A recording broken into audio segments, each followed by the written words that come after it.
Serda Adan minta burung murai, detik-detik oknum PMTNI AL bunuh kasis, keluarga korban diperas. Serda Adan Aryan Marsal, oknum polisi militer TNI AL, diduga membunuh ex-kasis Bintara bernama Iwan Sutrisman Telaumbanua. Sehari-harinya, pelaku diketahui bertugas di Nias. Peristiwa ini sendiri ternyata sudah terjadi pada Desember tahun 2022. Akan tetapi, tindakan keji Serda Adan baru terkuak pada penghujung Maret tahun 2024. Mengutip tribunmedan.com, Serda Adan sudah diamankan sejak tanggal 28 Maret tahun 2024. Komandan Detasemen Polisi Militer Pangkalan Angkatan Laut Lanal, Nias Mayor Laut, Afrizal, mengatakan Serda Adan dikirim ke Lantamal 2 Padang. Alasannya karena lokasi kejadian juga berlangsung di sana. Afrizal menjelaskan, pihaknya menerima laporan keluarga korban tanggal 27 Maret tahun 2024 kemarin.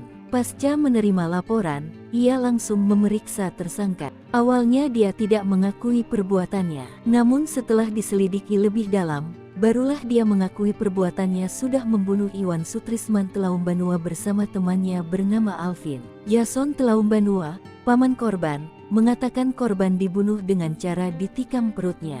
Lalu jenazah korban dibuang ke jurang di Sawah Lunto. Selama itu pula, pelaku ini terus meminta uang kepada keluarga korban, dengan dalih berbagai keperluan. Sejauh ini jenazah mendiang Iwan Sutrisman Telaumbanua belum ditemukan. Kasus ini bermula pada tahun 2022, saat korban hendak mencoba masuk sebagai anggota TNI AL. Serda Adan meminta menyiapkan uang 200 juta rupiah untuk biaya masuk TNI AL. Kemudian, korban pada tahun 2022 mengikuti seleksi masuk TNI AL gelombang 2. Saat mengikuti tes, korban dinyatakan tidak lulus. Kemudian, Serda Pom Adan mendatangi kediaman korban dan menyarankan kepada keluarga agar korban masuk TNI AL di Lanal 2 Padang.